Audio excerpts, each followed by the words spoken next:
제가 읽은 말씀을 가지고 예수님의 말씀은 영생의 말씀이다 라는 제목으로 말씀을 전하도록 하겠습니다. 오늘 본문은 6장의 마지막 단락입니다.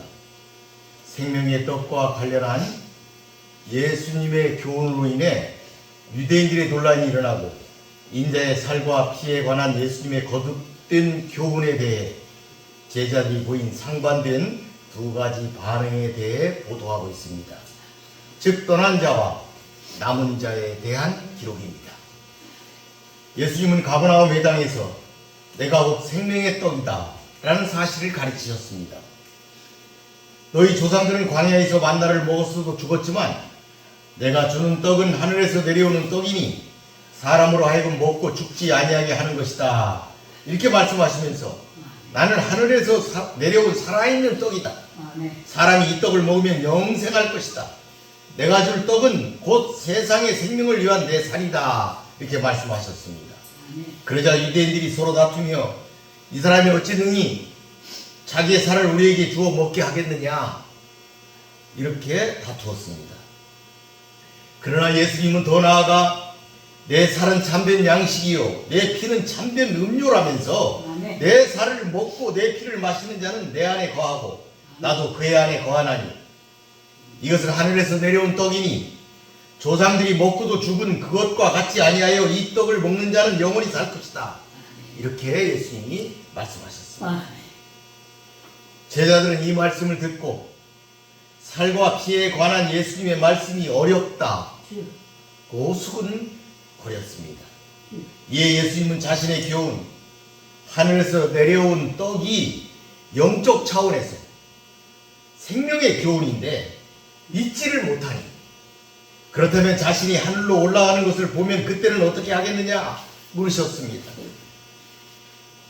십자가 후에는 부활과 승천이 있을 것인데 그때 올라가는 것을 너희들이 본다면 어떻게 하겠느냐 이렇게 반문하신 것입니다. 그때도 받아들이기 어렵다고 하겠느냐 이렇게 묻는 말씀인 것입니다. 예수님은 자신이 그동안 그토록 간곡히 역사한 생명의 떡과 관련된 교훈을 믿지 않고 떠나는 자들이 있는 현실을 지적하시면서 내 아버지께서 오게 하여 주지 아니하시면 누구든지 내게 올 수 없다 말씀하셨던 것을 다시 한번 상기시키셨습니다. 하나님께서 주시지 않으면 아무도 예수님께 올 수가 없다 하는 말씀입니다.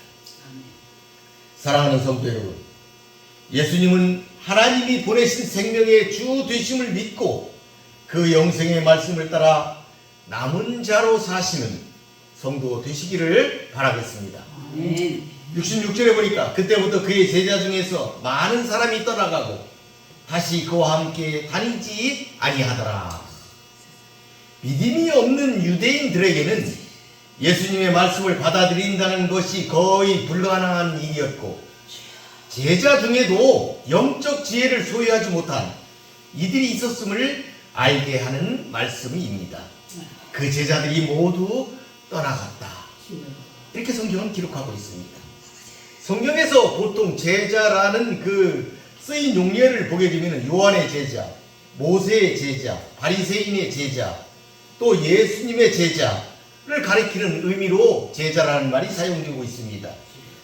그 중에서 예수님의 제자를 가리키는 경우에도 그 대상이 대개 세 가지 정도로 나뉘는데 첫째는 12제자, 그리고 둘째는 일반적인 제자, 그냥 예수님을 따라다녔던 일반적인 제자를 말합니다. 셋째는 예수님이 세상을 떠나신 후에도 그분을 따르는 그리스도인들, 이렇게 세 가지로 분류할 수가 있는데 오늘 여기서 언급된 떠나가는 많은 제자들은 대부분 두 번째 사람들입니다. 예수님의 일반적인 제자들, 그들을 지금 얘기하고 있습니다.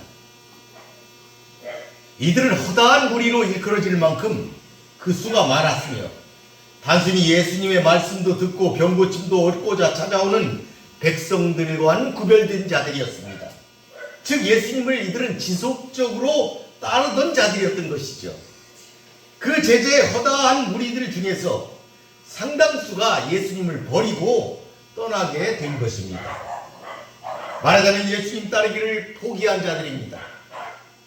그들은 예수님에 대한 자신들의 세속적 기대가 충족되지 않았기 때문에 떠났던 것입니다.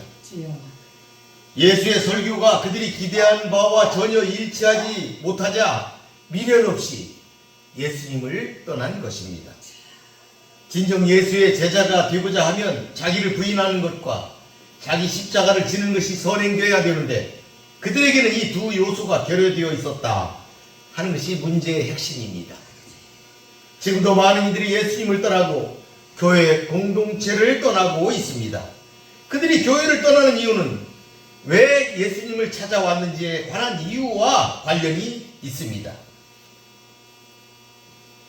대개 떡의 기적을 원하는 많은 사람들은 예수를 믿으면서 물질적으로도 성공한다는 번영신학에 이끌려 평안과 안정 그리고 축복을 누리는 마음으로 교회에 나오게 됩니다.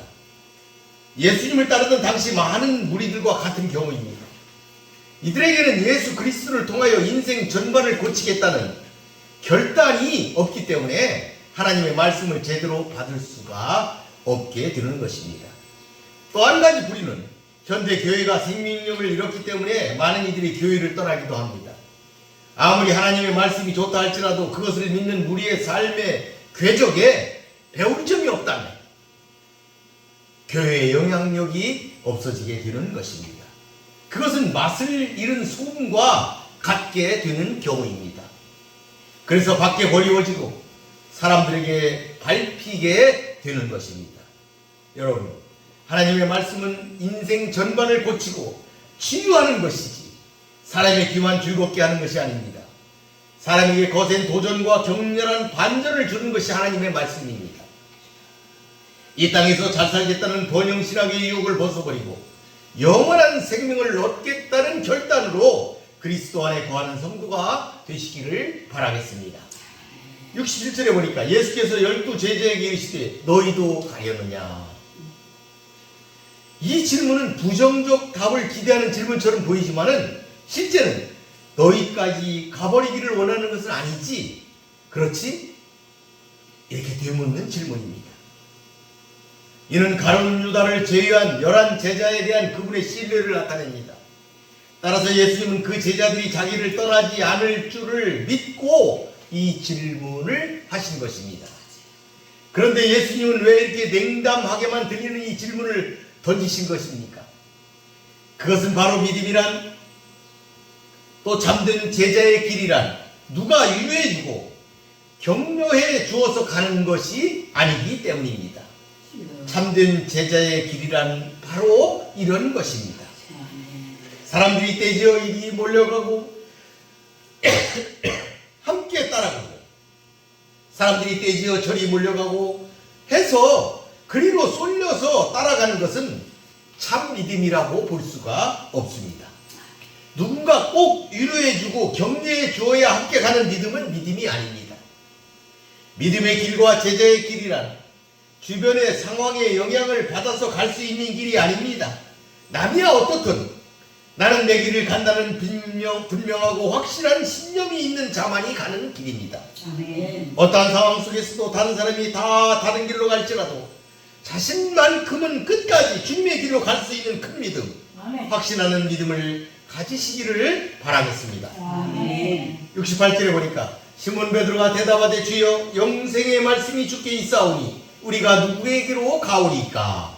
베드로의 유명한 신앙 고백입니다. 그러나 이것은 그의 개인적인 생각이보다는 제자들을 대표하여 답변한 것으로 볼 수가 있겠습니다. 이러한 사실은 우리라는 표현에서 잘 드러납니다. 그는 언제든지 제자들의 대표자 역할을 자임하는 것으로 복음서에 그려져 있습니다. 본문에 충실하게 다시 번역한다면 주여 우리가 누구에게로 따라갈 수 있으리까? 당신은 영생의 말씀을 가지고 계십니다가 됩니다. 이 전반부에 보니까 반의적인 질문입니다. 스승이신 예수를 절대로 떠나지 않을 것을 강조하는 것이고 후반부는 그 이유를 밝히고 있습니다. 베드로와 다른 사도들은 예수께서 영생의 말씀을 가지고 계심을 이해하고 있었으면 물론이고 확신하고 있었던 것으로 본문을 보입니다. 여기서 말씀은 로고스가 아니고 레마타가 사용되었습니다. 이는 예수께서 설교하신 말씀을 가리키는 것입니다. 이러한 표현은 63절의 말씀을 베드로와 사도들은 이해하고 있었음을 암시하는 의미입니다. 더 나아가 이것을 받아들일 결정적인 선택을 하였음이 그의 이 고백 속에, 베드로의 이 고백 속에 잘 드러나고 있습니다. 우리는 이 대답 속에서 베드로의 위대함을 발견하게 됩니다. 한낱 조그만 마을에 오배였던 그였지만 당시 종교 지도자들보다도 훨씬 위대함을 발견하게 된 것입니다. 여러분, 그것이 무엇입니까? 그것은 바로 그가 예수님의 말씀 속에서 영생을 보았다는 점입니다. 영생을 그가 발견했습니다. 그 점이 위대하다 하는 것입니다. 이렇게 주의 말씀 가운데 담긴 진리를 깨달아 하는 사람은 어떤 경우에도 예수님에게 등을 돌리지 못하는 법입니다. 그리스도를 배반하는 대개의 경우는 이와 같은 말씀에 대한 바른 지각이 없음에서 비롯되는 것입니다. 여러분은 영생의 말씀을 깊이 이해하고 따르는 성도가 되시기를 바라겠습니다. 66절에 보니까 우리가 주는 하나님의 거룩하신 자이신 줄 알고 믿고 알았사옵나이다. 여기 보니까 믿고 알았습니다 이렇게 대답했어요. 이거는 믿고 나서 알게 되었다 이 말이 아닙니다. 믿기도 하고 알기도 한다는 뜻입니다. 여기서도 보니까 우리가 라는 복수가 사용되었습니다. 그래서 본절의 내용은 물론 앞선 68절의 고백, 베드로의 그 고백, 그것도 베드로 개인의 것이 아니라 가룟 유다를 제외한 11제자의 공통된 견해였다 하는 것을 우리가 다시 한번 우리라는 표현을 통해서 알 수가 있습니다. 만약 이것이 베드로 개인에게 국한된 그런 인식이었다면 우리가 이렇게 표현하지 않고 베드로가 내가 라고 말하였을 것입니다. 즉 그들은 이미 예수가 하나님의 거룩하신 자이심을 확신하고 있었다는 말이 됩니다. 사도들이 예수를 쫓는 다른 수많은 제자들과 다른 점이 여기서 드러나는 것입니다.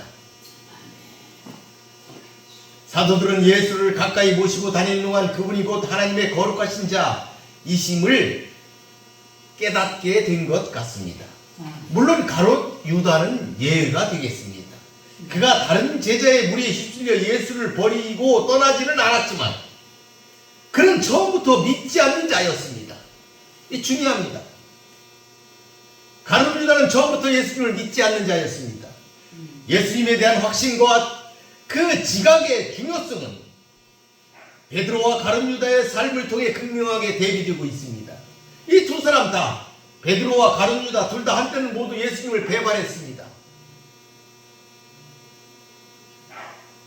여러분, 베드로도 닭이 울기 전에 세 번 내가 나를 부인할 것이다 하는 그 말씀이 그대로 이루어졌지 않습니까? 이렇게 다 예수님을 배반했는데 그 뒤에 운명은 전혀 다르게 나타났습니다.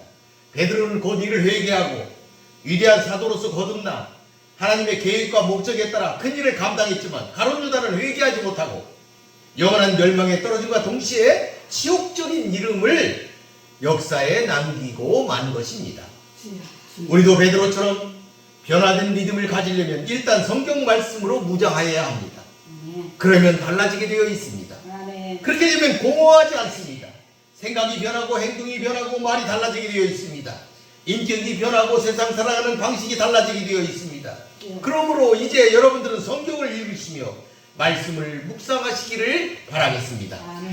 70절에 보니까 예수께서 대답하시되 내가 너희 12를 택하지 아니하였느냐 그러나 너희 중에 한 사람은 마귀니라. 예수님이 말씀하셨어요. 내가 12를 다 택했다. 그러나 모든 무리들이 물러가고 남은 이 12 중에도 예수를 판 자인 가룟 유다가 포함되고 있음은 우리 유념해야 될 일입니다. 정말 사라지고 물러가야 할 껍데기 중에서도 가장 안짜 껍데기 마귀는 물러가지 않았다. 다 물러가고 12만 남았다고 했는데 거기에 마귀가 들어있었다. 지금 알곡만 남고 알짜만 남았다고 방심하지 말아야 한다는 말씀입니다. 전혀 상상도 못할 만큼 아름다운 천사의 모습으로 가장한 채 교묘한 유장술로 우리 가운데 마귀가 있다는 것입니다. 마치 가룟 유다처럼 말입니다. 그는 그리스도의 복음을 증거하기 위하여 선택된 자가 아니라 부정적 측면에서 예수를 적대함으로써 그리스도를 십자가에 못 박아 구속사를 진전시키는 자로 선택을 받은 자였습니다. 그러나 당시로서는 미래에 이루어질 이 사실을 전지하신 예수님 외에는 아무도 알지 못하였습니다. 예수님께서는 미래의 일을 밝히심은 당신이 미래의 일을 예지하시는 신적 능력이 있음을 보여주고 계신 것입니다. 또한 우리 십자가에 매달려 돌아가신 일이 우연에 의한 일이라든지 힘이 없어서 이루어진 일이 아니라 하나님의 구속사적 계획하심에 따라 자신에게 맡겨진 사역을 성실하게 이루신 한 과정이었음을 보여주시기 위해서 그것을 밝히고 계신 것입니다. 여기서 한 사람은 마귀니라, 이것은 예수께서 유다가 처음 즉 부르심을 받은 시점부터 마귀였다는 말씀이신지 그것은 불확실합니다. 그러니까 그가 예수님께 처음 올 때부터 마귀였는지는 불확실하지만 지금 현재 그는 마귀의 지배 아래 있으며 마귀의 일을 하는 상태임을 분명히 예수님이 밝히신 것입니다. 사람들은 유다가 그리스도의 제자라고 생각하였지만 사실은 마귀의 일꾼이었습니다. 어쩌면 그는 열둘 가운데서 가장 의롭고 경건하게 보였을지도 모릅니다. 마귀의 특징은 자기를 진짜보다 더 그럴듯하게 꾸미는 일이었으므로 그렇게 보였을 가능성이 다분합니다. 그에게 정직성이 요구되는 회개의 증거가 맡겨진 사실도 이와 무관하지 않을 것입니다. 여기 보니까 성경에 마귀, 히브리어로는 사탄, 이렇게 쓰이고 있는데 이 두 단어는 다 동의어입니다. 같은 뜻입니다. 마귀와 사단은 같은 동의어로 신약에 나타나고 있습니다.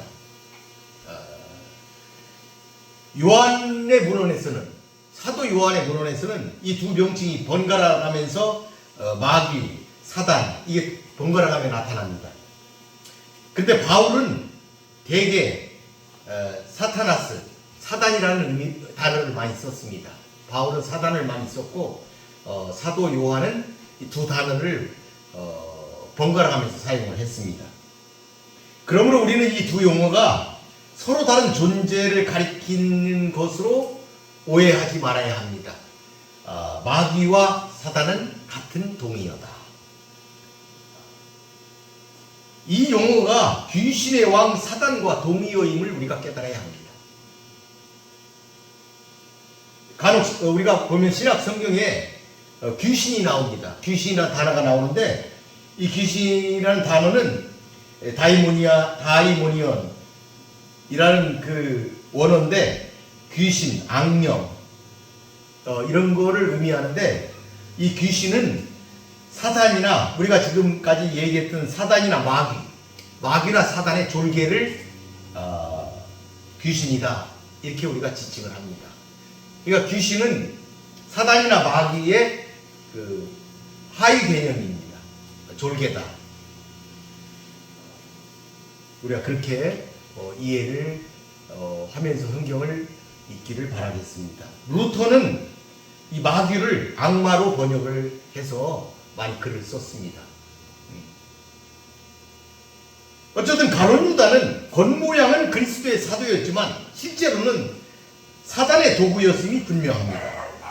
이와 같은 이중성은 오늘날 교회 안에서도 적잖이 발견될 것이므로 특히 영적 지도자들은 이런 사람들을 구분하도록 힘써야 하겠습니다. 그러므로 우리는 교회 안에 발람의 교훈과 니골라당의 교훈을 지키는 자들이 있는지 살펴야 합니다. 영적으로 잘 구분해야 한다는 말씀이 되겠습니다. 71절을 보니까 이 말씀은 가롯 시몬의 아들 유다를 가리키심이라. 그는 12 중에 하나로 예수를 팔자로라. 그는 예수를 팔자로라. 지금 얘기하고 있는 것이죠. 그러니까 당시 가룟 유다의 상태를 이 사도 요한도 당시에는 몰랐던 것이죠. 지금에 와서 해설자의 입장에서 지금 피력하는 것입니다. 해설자의 입장에서 사도 요한이 예수를 팔자로라 이렇게 해설을 한 것이죠. 그러니까 당시에는 요한도 이 사실을 몰랐죠. 예수님만 아신 거예요. 이 문장을 다시 번역하면, 왜냐하면 바로 그 사람은 예수를 넘겨주기로 계획하고 있는 중이었기 때문이다.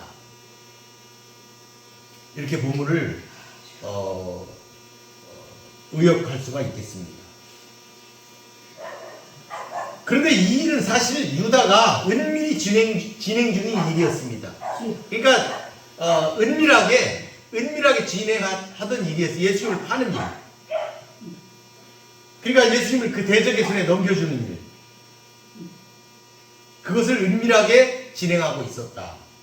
우리 성경은 그것을 팔다, 이런 말로 번역을 해놨습니다. 한글로는 팔다, 예수님을 팔기 위해서 이렇게 번역을 해놓은 것이죠. 그러니까 그 일을 가룟 유다가 은밀하게 진행하고 있었다, 계획하고 있었다 하는 것을 본문을 보면 우리가 잘 알 수가 있습니다. 여러분, 이 일은 하나님의 구속사적인 계획 가운데 포함된 일이었기에 그로서는 거역할 수 없는 일이었다고 주장하는 일도 있을 수 있습니다. 실제로 요즘에도 보면 그렇게 얘기하는 사람도 있습니다. 하나님이 계획하셨는데 가룟 유다가 그렇게 할 수밖에 없지 않느냐, 이렇게 말하는 사람들이 있습니다. 하지만 분명한 것은 그가 자신을 사단의 도구로 내어주었으므로 이 일에 쓰임이 되었다는 것입니다. 그러니까 가룟 유다가 변명할 수가 없는 것입니다. 자기 자신을 사단의 도구로 자신이 내어줬기 때문에 그런 일이 일어나는 것이다. 그러니까 죄의 원인이 자신에게 책임이 있다, 자신에게 있다. 그 책임이 자신에게 있다는 것을 우리는 분명히 알아야 하는 것입니다. 모든 것이 하나님의 예정 가운데 이루어진다 해도 자신을 성령의 도구로 드리는 사람들은 악한 목적으로 사용되는 일이 없습니다. 우리가 이것을 깨달아야 합니다. 자기 자신을 성령의 도구로 바치게 되면 악한 도구로 사용되지 않는다. 아멘. 이것을 분명하게 우리가 인식해야 한다. 아멘. 이 중요한 사실을 깨달으시기를 바라겠습니다. 아멘. 사랑하는 성도 여러분, 예수님의 말씀은 영생의 말씀임을 깨닫고 아멘. 자신을 의의 병기로 들으시는 아멘. 사랑하는 성도들이 되시기를 바라겠습니다. 아멘. 말씀을 마무리하겠습니다. 성도 여러분, 우리는 매우 중요한 사실을 깨달아야 합니다. 어떤 경우에도 믿음이 없으면 결국 배교가 일어나게 되어 있다는 사실입니다. 여기 보니까 많은 무리들이 다 예수님을 떠나고 예수님을 배교했습니다. 사람의 성품의 문제가 아닙니다. 자질의 문제가 아닙니다. 근본적으로 믿음이 있어야 합니다. 믿음의 문제다 하는 것입니다. 믿음이 없는 사람은 언젠가는 반드시 배교의 길을 걸어가게 되어 있습니다. 직분이 아무리 높아도 소용이 없습니다. 믿음이 없다면 이미 그는 반은 배교한 셈이나 다름없습니다. 떠나게 된다는 말씀입니다. 오늘 본문이 그것을 잘 보여주고 있습니다. 모두 떠나고 12만 남았는데 그 12 중에도 큰 마귀가 숨어 있었습니다. 그런데 본문을 보면 예수님은 모든 것을 다 아셨습니다. 제자들의 수군거림을 아셨습니다. 당신의 말씀이 제자들에게 큰 걸림돌이 되고 있다는 것도 아셨습니다. 믿지 않는 자들이 그 속에 많이 섞여 있는 것도 알았습니다. 당신을 팔자가 누구인가 하는 것조차도 속속들이 예수님은 다 알고 계셨습니다.